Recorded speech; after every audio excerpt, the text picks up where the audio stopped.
Insta, YouTube ఎక్కడ open చేసినా ఈ ఎగ్ పోంచ్ అనే వీడియో తెగ వైరల్ అయిపోతుంది గురు. సో మనం కూడా ఎందుకు ట్రై చేయకూడదు?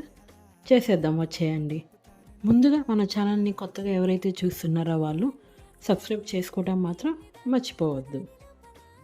ముందుగా ఒక బాయిల్డ్ ఎగ్ తీసుకొని సలసలా కాగుతున్న నూనెలో వేసి అలా ఆ ఎగ్ వేగుతుండగా ముందుగానే 2 ఎగ్స్ తీసుకొని మిక్స్ చేసుకున్న మిక్చర్ని అలా ఉడుకుతున్న గుడ్డులో వేసేయండి. నెక్స్ట్ ముందుగా చాప్ చేసి పెట్టుకున్న ఆనియన్స్, కొత్తిమీర, ఉప్పు, కారం, గరం మసాలా, సాల్ట్, పచ్చిమిర్చి ఇవన్నీ యాడ్ చేసేసుకోవాలి. స్పైసీ తినేవాళ్ళు కొంచెం కారం ఎక్కువ వేసుకున్నా పర్లేదు. మిగిలిన ఎగ్ మిక్స్ని కూడా వేసుకొని అలా రోస్ట్గా కాల్చుకుందాం. మనకి తొందర ఎక్కువ ఆ ఎగ్ ఆమ్లెట్ని త్వరగా ఫ్లిప్ చేసేసాను. సో మీరు మాత్రం స్లోగా ఫ్లిప్ చేసుకోండి. ఇలా రోస్ట్గా 2 సైడ్స్ మనం బాయిల్ చేసుకోవాలి. ఏంటక్కో ఆయిల్ ఎగ్ స్నానం చేస్తుందని మాత్రం అడగండి, ఎందుకంటే దానికి ఆయిల్ అనేది ఎక్కువగా ఉండాలి.